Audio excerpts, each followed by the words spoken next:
All right, and we are back with another episode of Alumni on Air, and this is a special treat.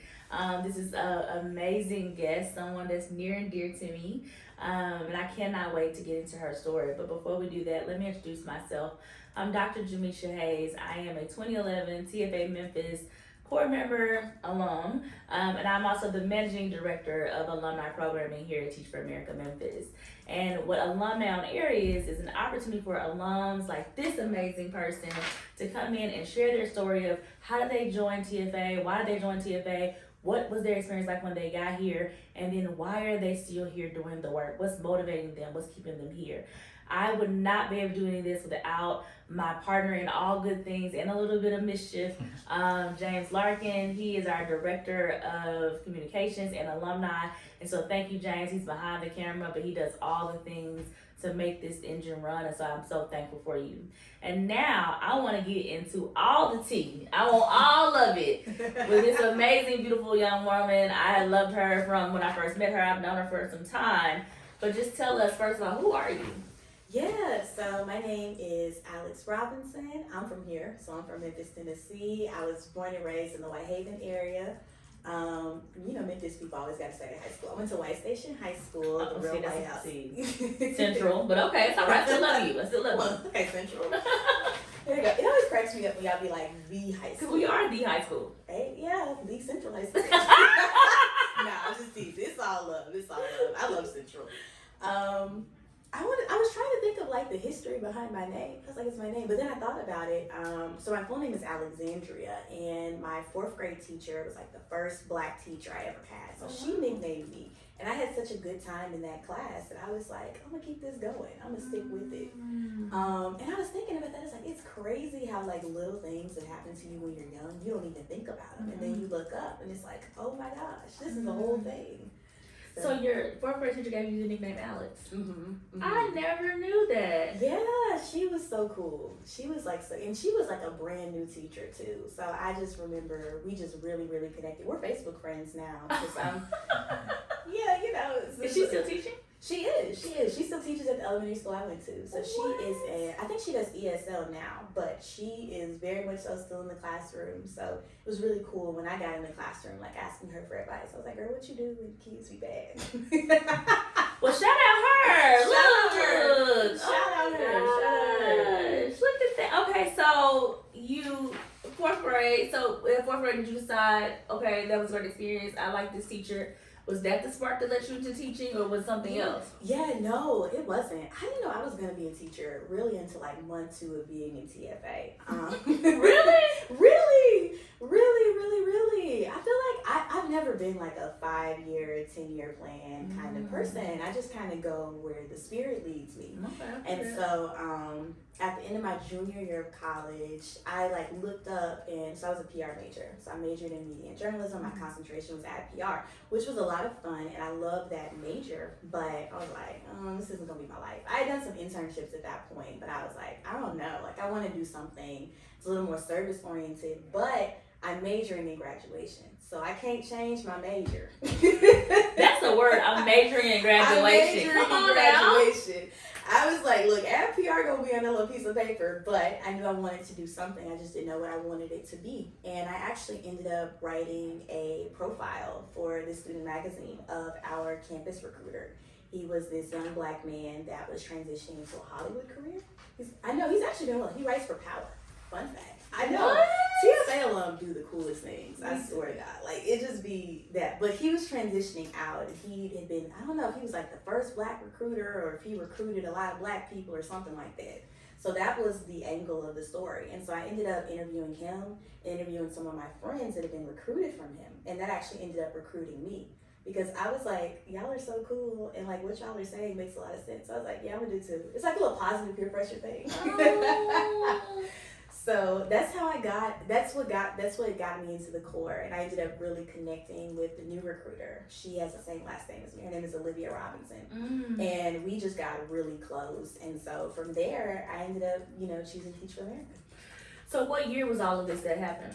So that would have been 2018. That was 2018. Then I interviewed for TFA fall 2018.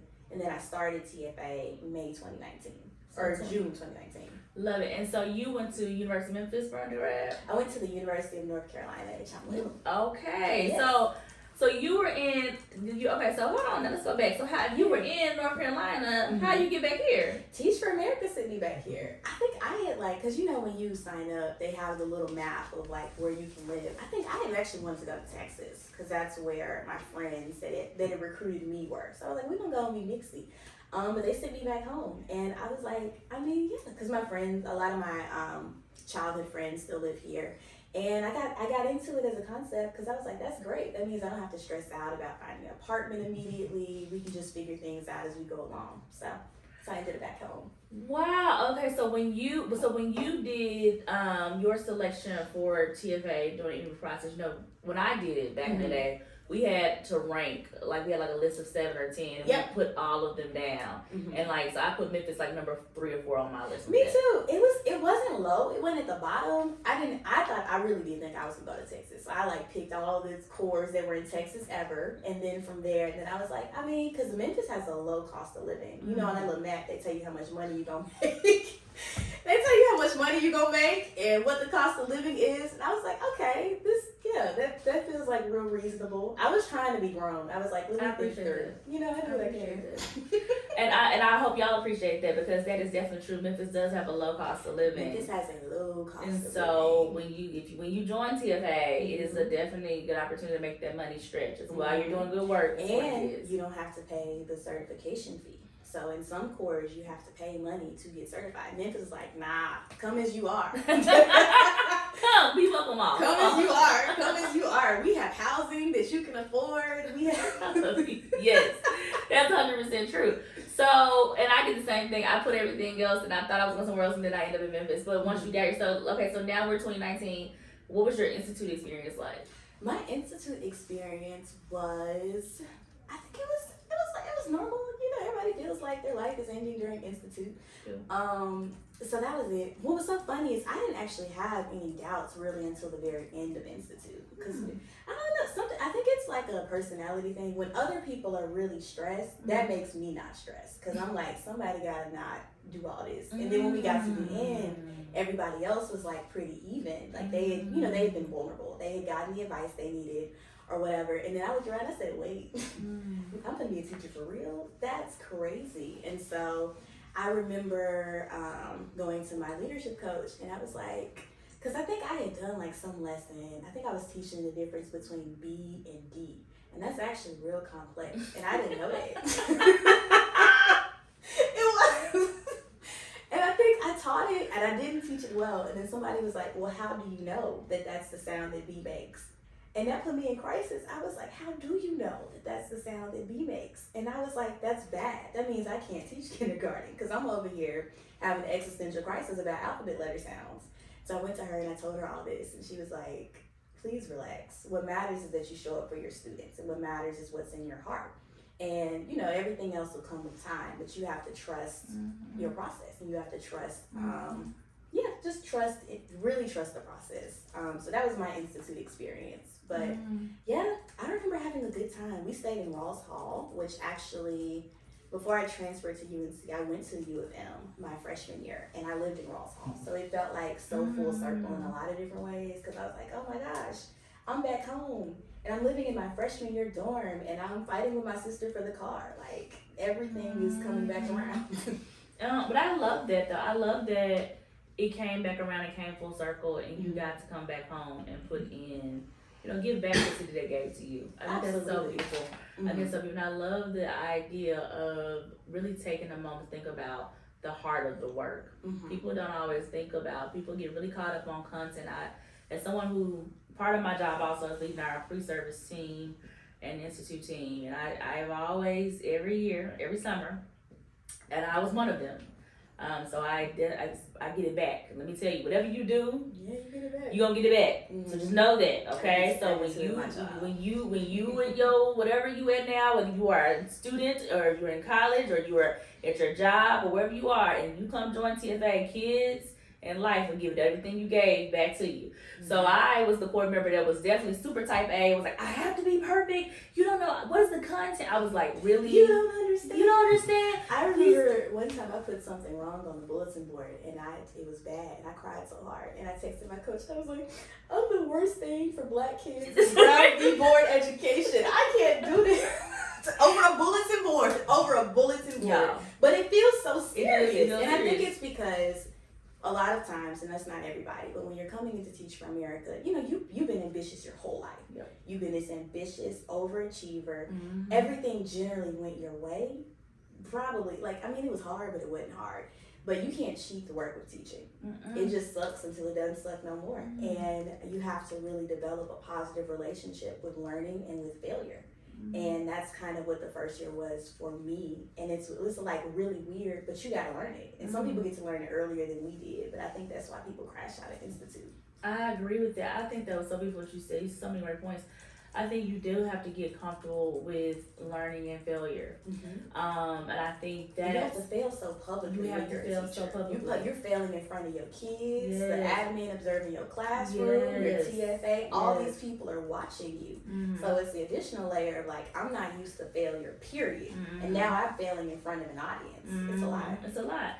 But in some ways, is it failure is an opportunity for you to learn. Absolutely. And get better and get stronger. And so I think that that's really powerful though that you said that the idea of like you gotta get comfortable with it, because that's how your kids get comfortable with taking risks, to learn, to try new things and creating new opportunities. Right? So I think that's a very beautiful point. And I think the thing, you can't cheat at teaching. You can't cheat. You can't cheat that. I think that's a good point. Tell me more about that. Yeah, you can't. You just, nobody even if you've worked with kids before. So I had done a little bit of service work when I was an undergrad. So I taught a poetry class to 4th and 5th graders after school.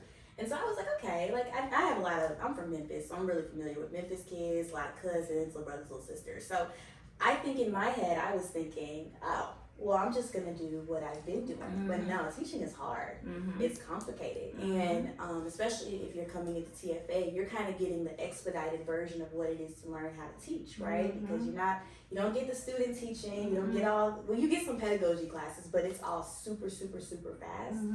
And yeah, I mean, it just sucks until it doesn't suck anymore. But also, that's what learning is. And I think so I ended up teaching kindergarten when I was in the Corps.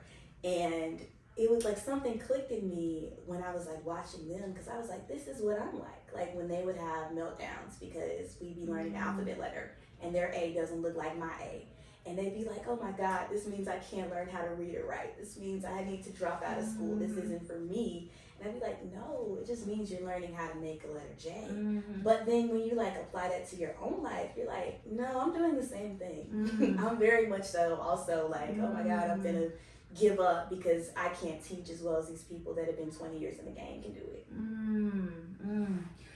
I think that's so good though that you're taking that moment of reflection. And I think one of the biggest areas that you will find, and we used to make this joke when we were in the Corps, because it would be said all the time, it was like reflect, and you like literally reflect. But I don't think people understand that reflecting is the flex. That's the thing that you do to get out of that failure, to turn that failure into learning, is reflection.